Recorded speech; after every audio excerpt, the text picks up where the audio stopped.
They are trying to create some disturbances in the roads, but we are not going to allow. Democratic movement will allow. We are not allowing any burns or any destructive attitude. Yes, sometimes some sporadic group, along with a help from some political parties, they are trying to create some disturbances in the roads, but we are not going to allow. Democratic movement will allow, but we will not allow any destructive works, all the burns or strike which will create the disaster for the industry and for the agriculture and for the commoner. We are not in favor of that. ধর্মঘট বেশ কিছু বছর হলো চোখের আড়ালে। 2011 সালের পর ধর্মঘট বাংলার মানুষের চোখে পড়েনি। বামদের এই অস্ত্র তৃণমূলের জমানায় ক্ষয় হয়েছে। বেশ কিছু দেশে লক্ষ্য করা যায় শ্রমিকরা উপরিউক্ত কাজ সেরে ধর্মঘট করছে, কিন্তু তা আমাদের দেশে হয় না।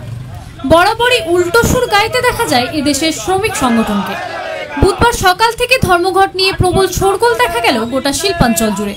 তৃণমূল ক্ষমতায় আসার পর ধর্মঘট কি এক প্রকার ভুলে গিয়েছিল বাংলার মানুষ? তবে কি আজকের এই ধর্মঘটের ডাক ফিরে আসার গর্জন, নাকি বামেদের আরো একটি ব্যর্থ প্রচেষ্টা, তা বলবে সময় এবং আসন্ন নির্বাচন।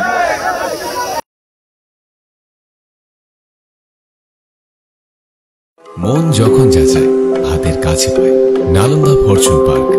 দরজার সামনে জাতীয় সড়ক, জানলা খুললেই এয়ারপোর্ট, পা বাড়ালে রেলওয়ে স্টেশন, ইচ্ছে হলেই পছন্দের বাজার, মিনিটের মধ্যে স্কুল, কলেজ, হাসপাতাল।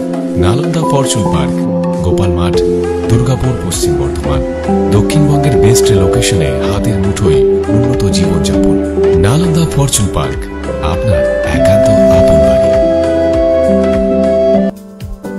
বাইক মানে বাজাজ, আর দুর্গাপুরে বাজাজ মানে ব্যানার্জি বাজাজ। ঐতিহাসিক বাজাজ চেতক থেকে শুরু